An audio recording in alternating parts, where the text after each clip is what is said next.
Yeah, thanks, Ruth. Good morning and welcome to everyone. First Wave's Q1 update for FY23. I'm John Grant, First Wave's Non-Executive Chair. I'm joined today, and you can see them on video, First Wave's Managing Director and CEO, Danny Ma, and Chief Financial Officer and Company Secretary, Ian Bartram.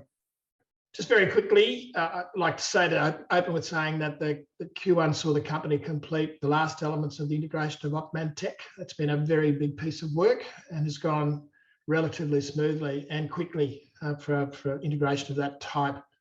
We've also consolidated the gains we've spoken about previously, particularly in cash burn, in expenses and in pipeline as the leading indicator to revenue.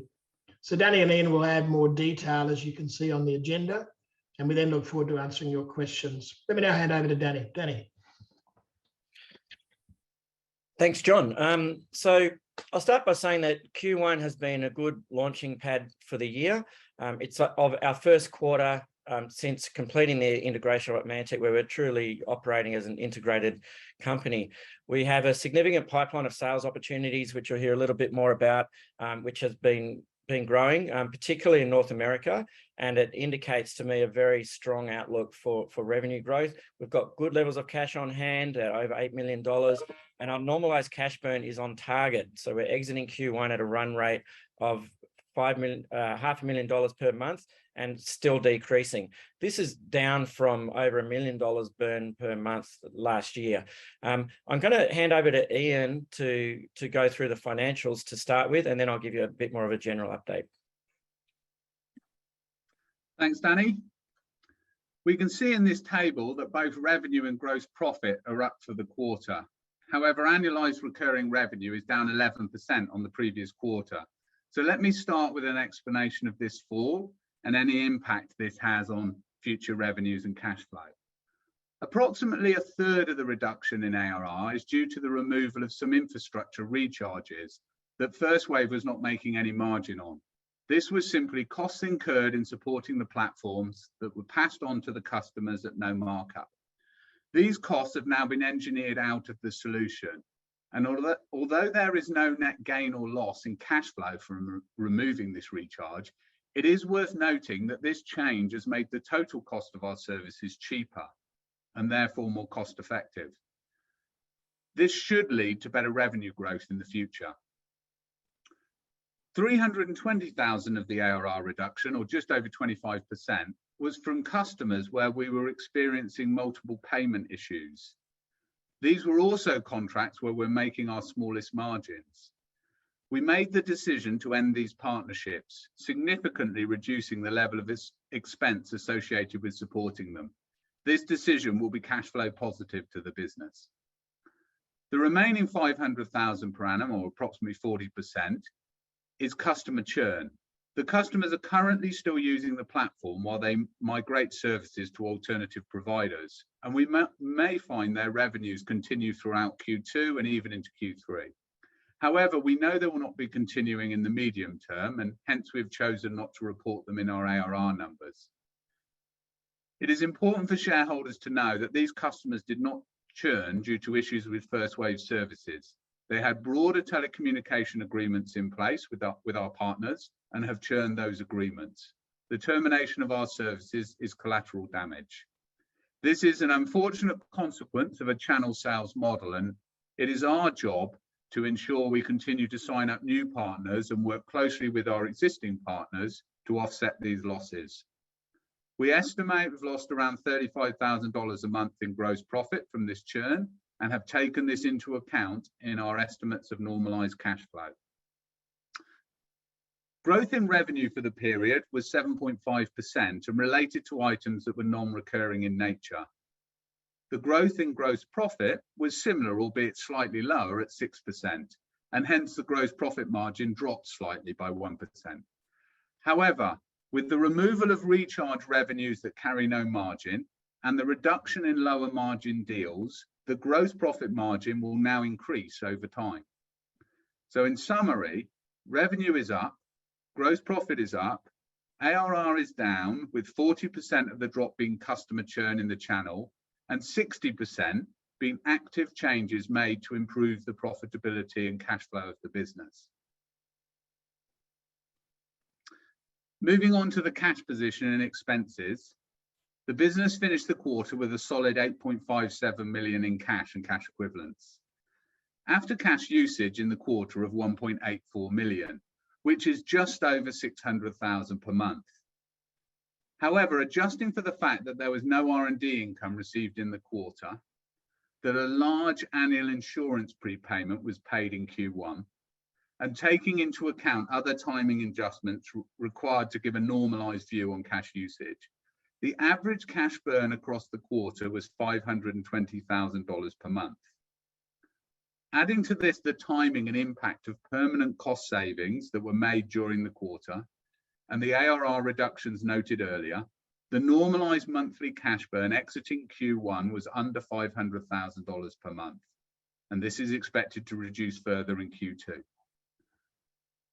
The target to reduce the cash burn from 1 million per month to under 500,000 per month was first announced in FY22 at the time of the Opmantec acquisition.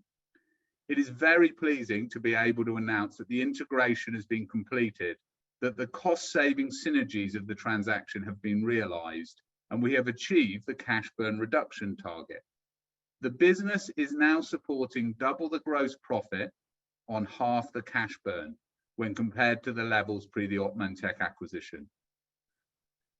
The cost savings and restructuring work has not weakened the business's delivery capabilities, and we are confident of being able to support the growth anticipated from the pipeline, and further reduce the cash burn, with the next target being to reach cash flow break even. We expect this will not only come from revenue growth, but also by continuing to focus on capital efficiency. We will continue to make the best decisions we can for the long-term health of the business, improving profitability and tracking towards cash flow break even. I will now hand back to Danny to take you through more detail on the existing pipeline and the business's current progress. Thanks, Ian. And just before I go through that, I'll just recap to all shareholders our strategic objectives. So everything we're doing in the business falls under one of these three objectives. We want to have a sales-led culture. So that's the most important thing for us, is to have a sales-led culture. We want to grow revenues faster, and we want to be capital efficient. So, and hopefully you're seeing some of those things coming through in the financial results. So in line with those objectives, I'm going to start with giving you an update on our key sales initiatives. Those that tuned in for the previous quarter's update would have heard me talk about 3 deals in the pipeline that I regarded as strategic. I'm really happy to say that one of those has come through and been signed. That's a commercial agreement that we've reached with a partner to launch a secure, sovereign, ISM compliant email platform for Australian government and large enterprise. This gives us some revenues immediately, but it's more about a strategy for our growth in the future. And I'm really, really pleased that we got that agreement done this quarter.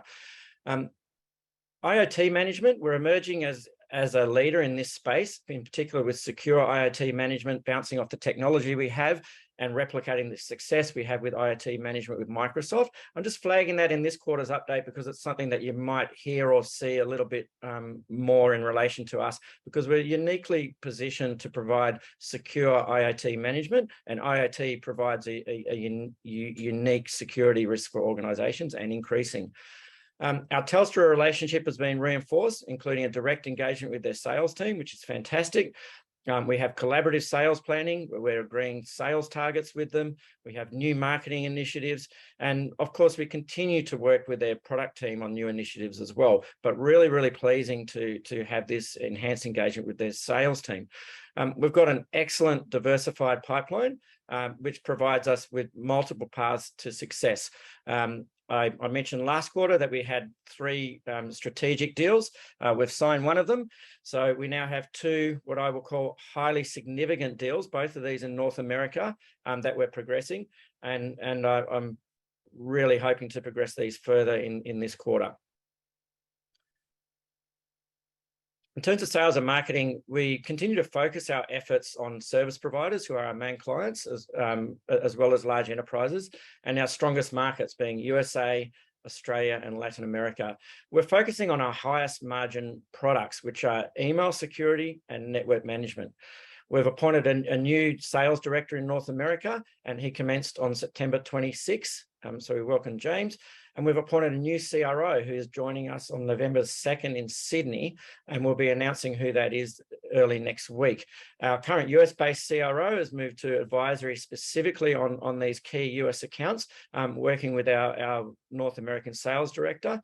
And we've launched a one brand strategy, which has commenced the retirement of the Opmantec brand. But of course, we still continue to leverage all the things the Opmantec brand has brought to the business, but under one brand, including the acquisition of the domain firstwave.com, where we consolidate all our digital marketing. In terms of product development, those of you that have been following what we've been doing with our products would have seen the release of a product called Enterprise Services Monitoring.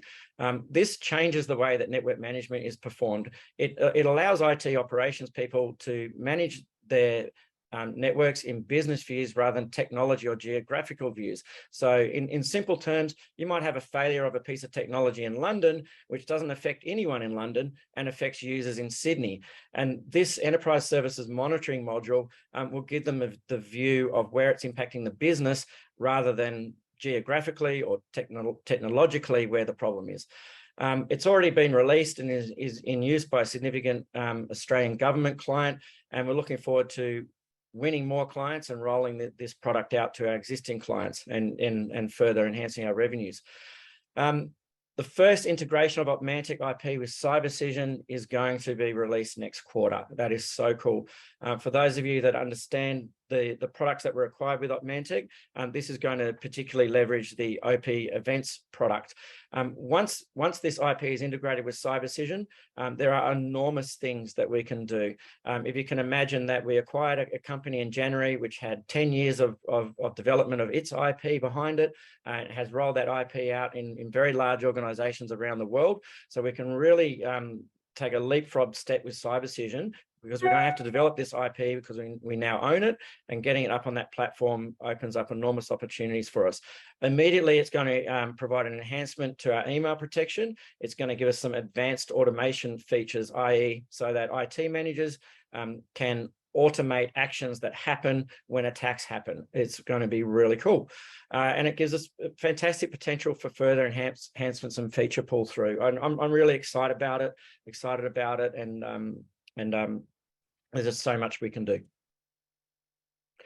So the summary of our current position is that our cash burn continues to reduce. We're delivering our cash objectives.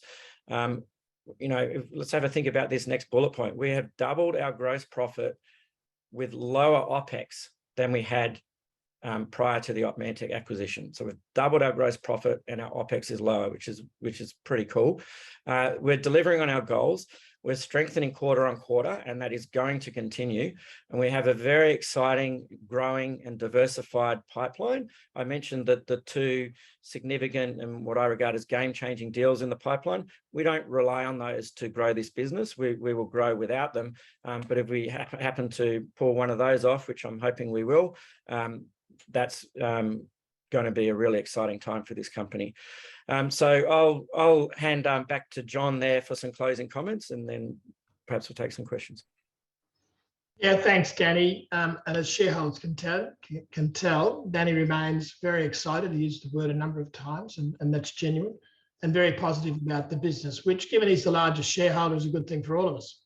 So I'm not going to say anything more. I think this presentation speaks for itself, and I'd be more interested in actually answering your questions. So you can either use the Q&A facility within Zoom or raise your hand. So anyone with any questions, please use one of those facilities.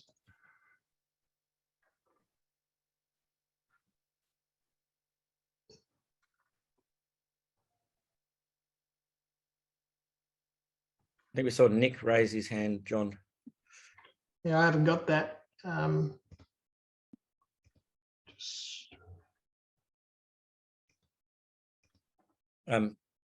Yeah, thanks, Nick. Nick, you can jump into the conversation if you like, I think. Oh, great. Can you hear me? Yep. Yes, we can. Oh, excellent. Thank you very much, guys. Appreciate the call and also that disclosure on the ARR, Ian. And Danny, that's great to hear. And also that you're hitting those cash burn targets that obviously you talked about a while ago. So it looks like you're hitting all those targets, which is great. Just on the ARR clean out, I guess that's happened over the last couple of quarters. Understand why you've done it. Makes a lot of sense, and you're growing your gross profit dollars. So the quality of business is getting better. So makes a heap of sense. Just trying to understand, is that largely done, that ARR clean out, or is there perhaps a little bit more to come in the quarters ahead? Done. And yeah, that's as I said, some of the numbers are still in there for Q2. We've made the decision to take them out of the reporting at the end of Q1 so that we have completely finished that and we can be on a clean slate, if you like, going forward. Excellent. So yes, it'll be a lot cleaner going forward, as you just point out. Thank you.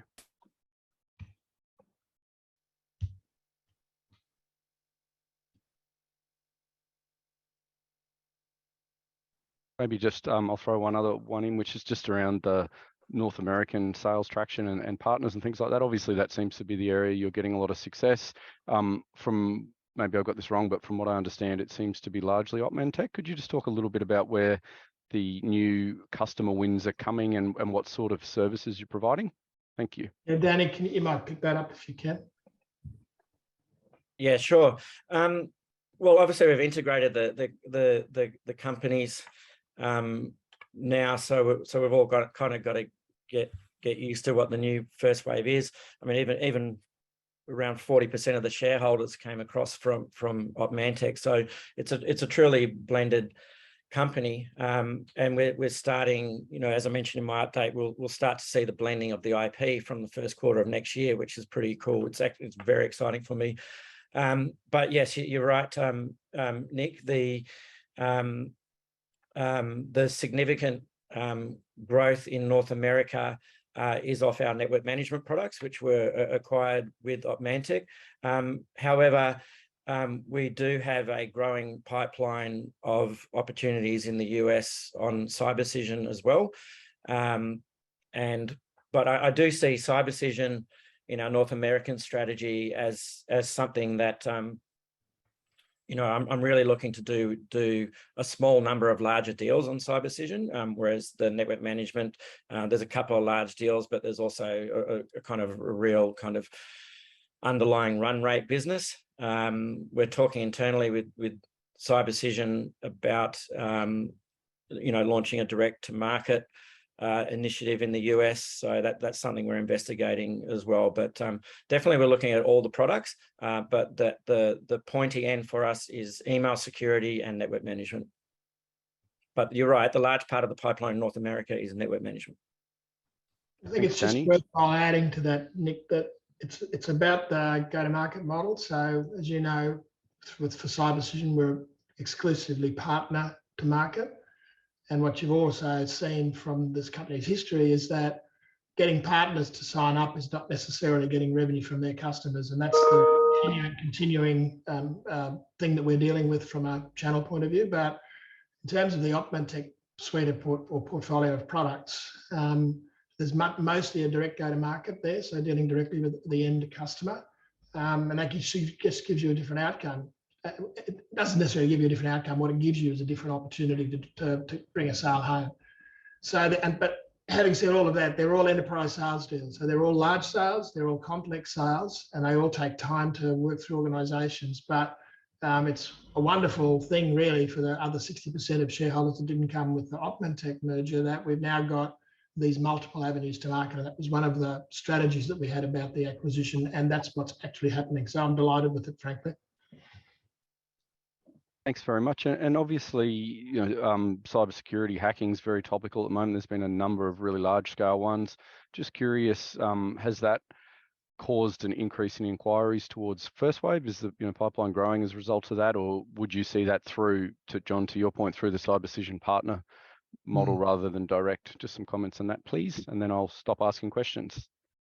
No, that's a good question. If I can just jump in on that, because that is exactly the issue. And you know, lots of people ask me the question that you've just asked, but in a different way. You know, can you solve these problems? Can you get to these? And the answer is yes, we can solve a lot of these problems, but we're dependent on our partner.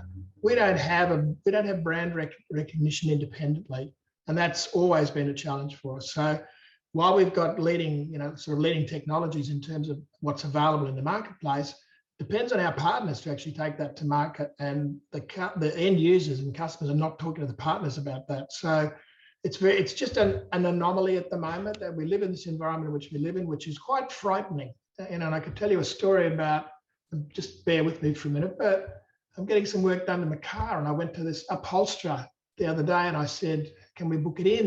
And he said, I just can't deal with it at the moment. I've just been hacked.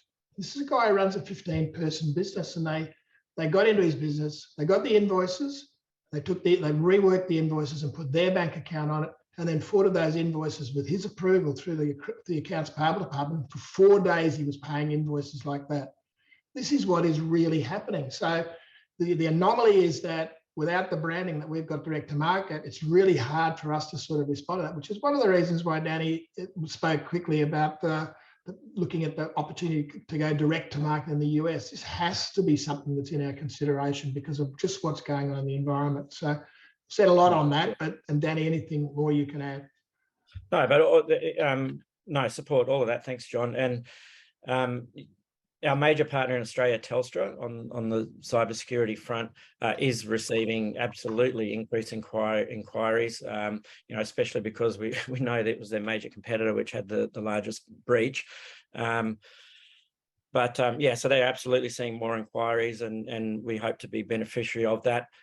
In terms of us, we all know our stock doesn't have a lot of liquidity, and as a board and for myself as MD, we've got a bit of focus on making sure that our brand is directly visible in Australia. So you'll start to see us more at the front as well. But currently, as John mentioned, the main organisation that needs to respond and pick up the deals is our partner Telstra, and we'll be a beneficiary at the back end of that. And it's worthwhile just adding to that for the one point you made in the conversation that you had about the change in engagement with Telstra. Our engagement has been through our professional services agreement and has been an indirect engagement in that the product's been put by the product team into the market. What Danny's been able to bring personally through his relationships is get us into the Telstra sales team at the highest level, at the enterprise sales lead in Australia. That's a game changer for us in terms of access to Telstra, and that's why we're getting the sort of, as Danny intimated, we haven't got the results in terms of flow of revenue yet. We've certainly got a level of engagement in the Telstra business that we've never had before, and it's at the front end, which is the salespeople, and that's what matters. So, I'm again very, very hopeful that this will change our trajectory within Telstra as well. And given the environment that they're dealing with, you'd damn well hope so, wouldn't you? Thanks, guys, and congratulations on the traction. Thanks, mate. Look, we haven't got any more questions coming through. Last chance, anyone? All right, thank you very much for listening. Our AGM is, I've got to remember on your slide, then it's 10 a.m. on the 24th of November, I think. Ruth, is that right? Yeah, that's right, the 24th, Thursday the 24th. So we're doing it in Sydney. We're doing it both face-to-face and via Zoom, and it will be in our offices in Sydney and North Sydney. We would really, really welcome shareholders who are based in Sydney, who have the opportunity to join us. We haven't really been able to face-to-face our shareholders, and indeed face-to-face ourselves often enough through this whole period that we've been through for the last almost 3 years now. And we're very much looking forward to being able to talk to you face-to-face at that AGM. So please mark it in your diary if you're in Sydney. If you want to fly in, Nick, mark it in your diary. We'll take you to lunch. But it's a day that we really want to talk to you directly. So just note that in your diaries. Thanks very much. All righty, let's call it a day and get on with the rest of our day. Thank you very much. Cheers. Thanks, John. Bye, everyone.